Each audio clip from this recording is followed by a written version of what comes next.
There is a moment in every person's life when truth appears like lightning cutting through an endless night.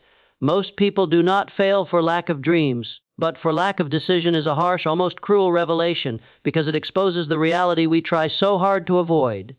The reality that destiny is not shaped by chance, but by the courage to face one's own reflection and take full responsibility for one's life. It's at this point, in this moment of silent confrontation, that those destined for the ordinary are separated from those destined for the extraordinary. And perhaps you felt this before, the sensation that there is something inside you that still hasn't been called by name. Something that pulses restless, refusing to accept the mediocrity that most people embrace as a lifestyle. It is this something that distinguishes the inventor who changes the world from the dreamer who dies saying one day, without losing his faith, without losing his vision, because those who see beyond the present never bow to temporary failure. The truth is simple but powerful. Most people fail because they live with their eyes turned outward, not inward. They live reacting, not creating. They live waiting for permission, not taking ownership of themselves. They live conditioned by opinions, fears, comparisons, conventions. They live under the illusion that time equals progress, when in fact only intelligent, disciplined action creates real movement. Most live like leaves in the wind. But you are here because you were not born to be a leaf. You were born to be the wind. The journey to victory begins before any strategy, before any plan, before any step. It begins in the mind, because the mind is the true battlefield where destinies are decided long before they are lived. Napoleon Hill understood this after speaking with men like Carnegie, Ford, and Rockefeller. He realized that, although they came from completely different paths, they all carried the same mental flame and unshakable, almost stubborn conviction that they were the architects of their own future.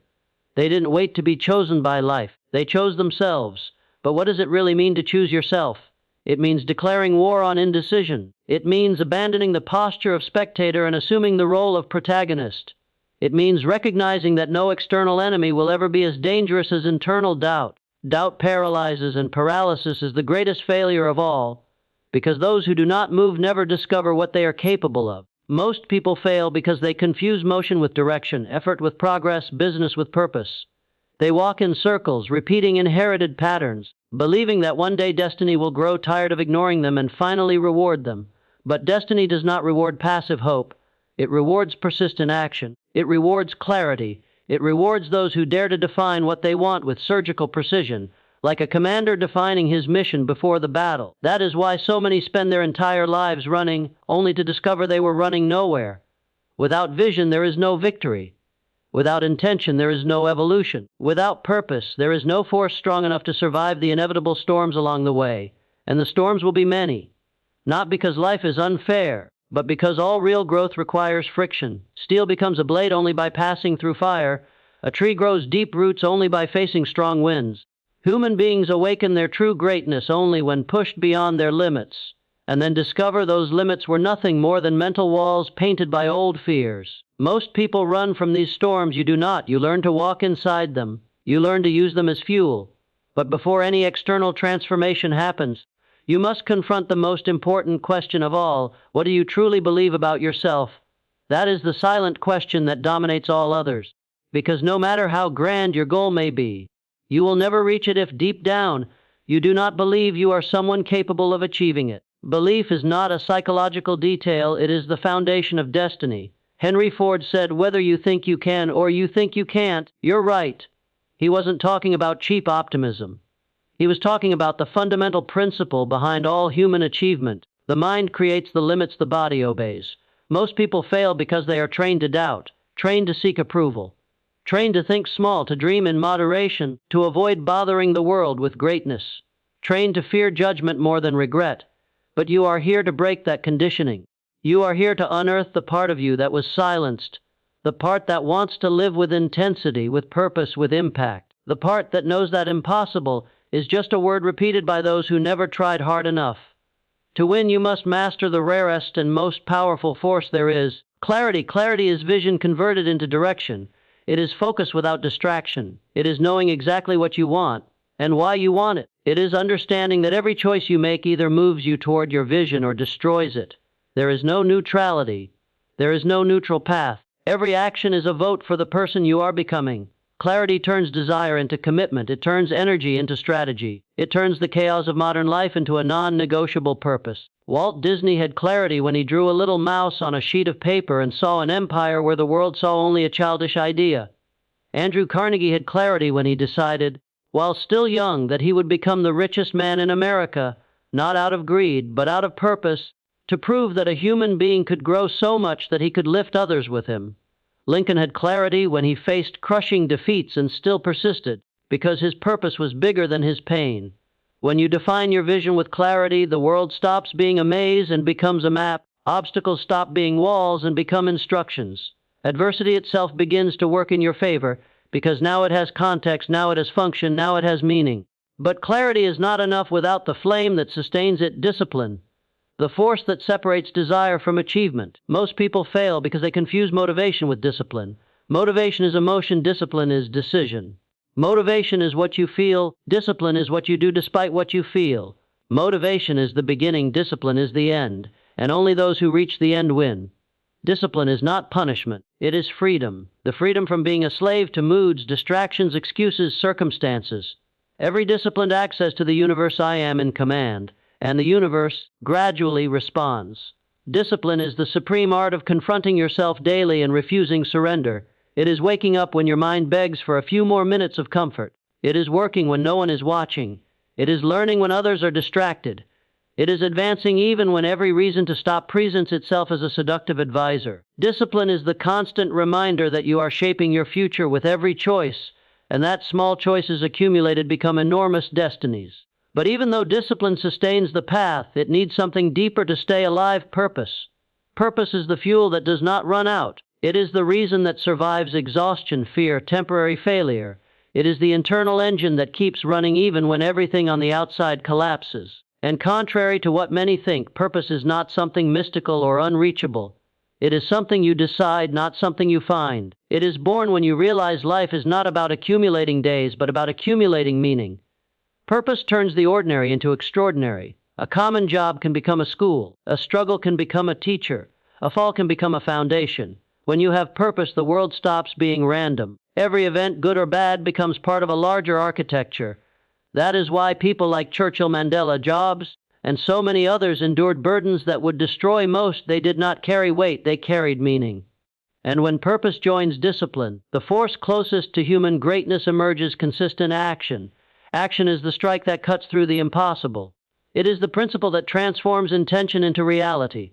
Without action, vision becomes fantasy. With action, fantasy becomes evidence. Edison did not invent the light bulb through inspiration. He invented it through attempts. Ford did not build his first factory by daydreaming. He built it with tools in his hands. Action is the bridge between who you are and who you will become. Most people fail because they remain trapped in the cycle of unfulfilled intention. They promise themselves they will start on Monday next month when everything is perfect. That when is the greatest psychological trap ever created. It is seductive, comfortable, reasonable, and absolutely deadly. It delays until it turns dreams into memories. But you are not someone who waits for perfect conditions. You create conditions. You begin even imperfect. You put movement where others place excuses. Because you understand that the greatest risk is not trying and failing. It is not trying and remaining stuck in the same life forever. And yet, even with action, the journey is not linear. Human progress never follows a straight line. It advances, retreats, bends, breaks, rebuilds. It requires the courage to adjust course, to revise strategies, to admit that a path no longer works. This rare ability is called adaptability, and it is one of the clearest marks of winners. Adaptability does not mean abandoning the vision. It means changing the route to reach it. It means understanding that the world changes, the market changes, people change, and you must change too if you want to stay alive in the game. The great names of history, from Marie Curie to Steve Jobs, from Da Vinci to Jeff Bezos, triumphed because they adapted, because they understood that principles are fixed but methods are flexible. Those who win are those who evolve. Those who fail are those who cling to old versions of themselves. The world does not reward attachment, it rewards growth. And real growth requires something few are willing to embrace: resilience. Resilience is not just resisting, it is turning impact into momentum. It is falling and rising different. It is being struck and still advancing. It is looking failure in the eye and seeing it as an unavoidable part of refinement. There is no victory without wounds, no achievement without mistakes. What separates those who win from those who quit is not the number of falls. It is the decision to stand up one more time than the number of times they were knocked down. Lincoln lost elections.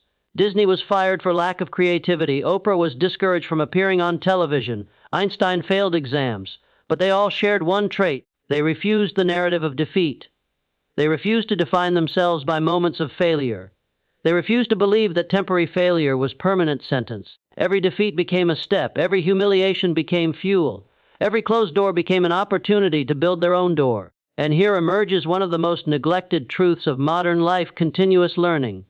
Most people fail because they think they already know enough. They close themselves off in old beliefs. They repeat ideas without questioning. They live with a stagnant mind, unable to see new horizons because they are attached to the intellectual comfort of the known. But those who win understand that nothing is more dangerous than a mind that believes it has reached its limit. Learning is the constant rebooting of consciousness. It is the process of staying naïve enough to explore and wise enough to discern.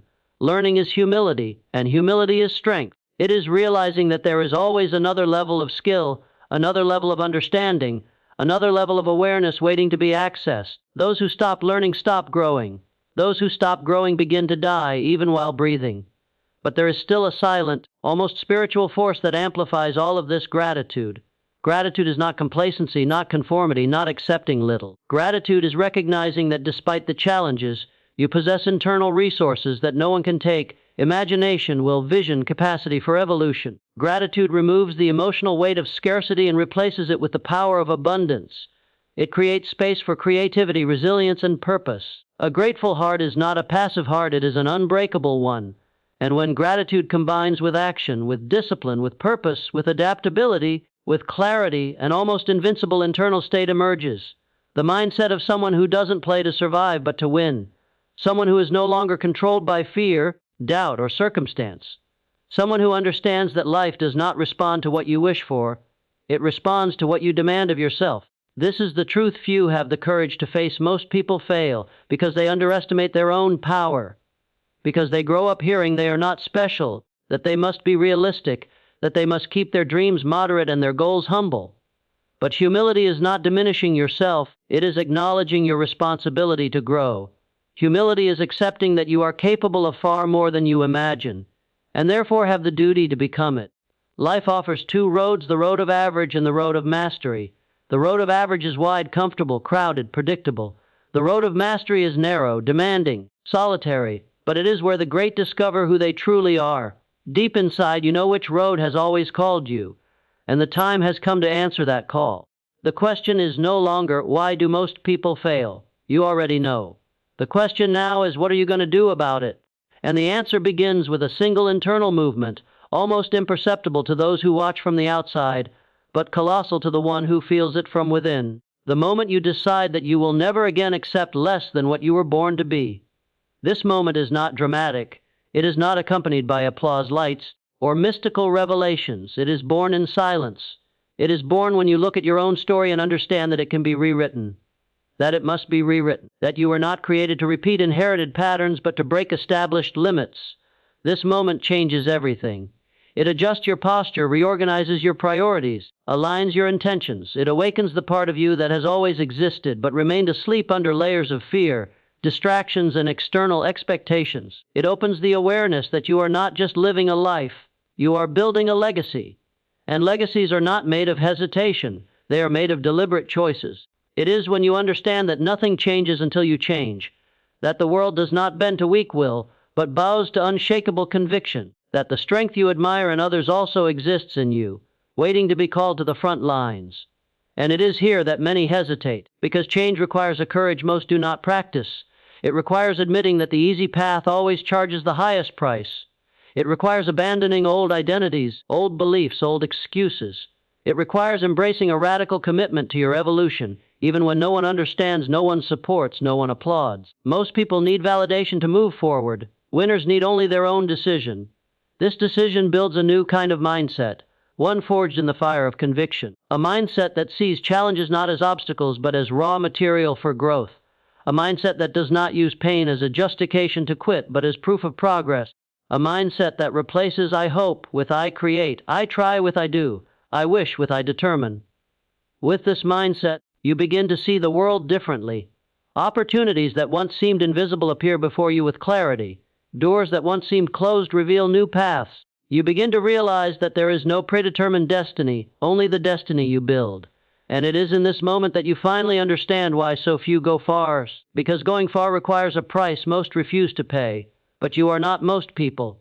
And for those who choose the path of real victory, an inevitable need arises: inner strength, not the strength that impresses from the outside, but the silent strength that keeps you standing when the ground disappears. The strength that turns confusion into clarity, falls into momentum, fear into direction. It is this strength that moves explorers toward the unknown, creators toward the impossible, leaders toward the improbable. This strength is not born ready. It is built, it is trained, it is cultivated in the early hours when you keep working even exhausted, in the mornings when you rise even without desire, in the moments when you redirect yourself even with no guarantees. This strength is the sum of all the times you chose to be greater than your own doubt. And when this strength grows, something even more powerful happens. You begin to trust yourself, not in arrogance, but in depth. You trust your judgment, your process, your ability to learn, adapt, and overcome. This trust is not built in victories, it is built in attempts. It is built in mistakes that turned into wisdom. It is built in the realization that life never demanded perfection, only commitment. With this trust, you finally understand that you do not need all the answers. You only need the willingness to find each answer along the way. You understand that you do not need to be invincible, only relentless. Because the world does not belong to the flawless, it belongs to the persistent. And then an even deeper transformation occurs. Your vision stops being a wish and becomes a commitment. You stop dreaming of one day and begin acting like someone who builds today. You abandon the habit of waiting for motivation and embrace the habit of producing movement. You understand that life responds to your rhythm. The more you advance, the more it opens the way. And in this state of clarity and action, you discover the true secret of winners. They do not compete with anyone. They compete with their previous selves. They understand that comparing your journey to that of others is a waste of energy that should be used to build your own greatness. They know that every person is fighting invisible battles, facing silent doubts, walking unique paths. The only real measure of evolution is how close you are to your own potential. And when you stop competing with the world, you finally begin to surpass it, because your energy stops scattering into external distractions and focuses on what truly matters: your vision. What you want to build, what you want to become, what you want to leave behind. And paradoxically, it is at this point that another fundamental pillar emerges: strategic patience. Not the patience of the resigned, but the patience of the visionary. The patience that understands that great things require time. That seeds need roots before they bloom. That internal processes need to mature before they generate external results. It is not the patience that waits. It is the patience that builds. It is the patience that moves mountains grain by grain, but never loses direction. Great achievements do not happen by impulse. They happen by consistency. Most people give up halfway because they do not understand that the deepest progress is invisible for long periods. It is like the Chinese bamboo, which spends years growing underground before breaking the surface, and when it does, it grows meters in weeks. The same happens to you. The efforts no one sees are the ones that produce the results everyone will see. And this strategic patience, when joined with disciplined action, creates something extraordinary: momentum. The moment when your own evolution begins to work in your favor. When small victories accumulate into great advances. When progress accelerates. When confidence grows. When your identity begins to align with your future. And here is the point that completely separates you from the crowd. While most people live reacting to the world, you begin to live creating your world. Your decisions stop being reflections of circumstances and become projections of your vision. Your time stops being wasted on empty urgencies and becomes invested in essential priorities. Your energy stops being scattered by external opinions and becomes concentrated on your internal evolution. And then, exactly then, the most transformative phase of all emerges. You become responsible for your own destiny, not as a burden, but as a privilege. Life stops being something that happens to you and becomes something you shape. You act as a creator, not a victim, as an author, not a secondary character, as a leader, not a spectator. You understand viscerally that most people fail because they hand over their own power, and that you will win because you reclaimed yours.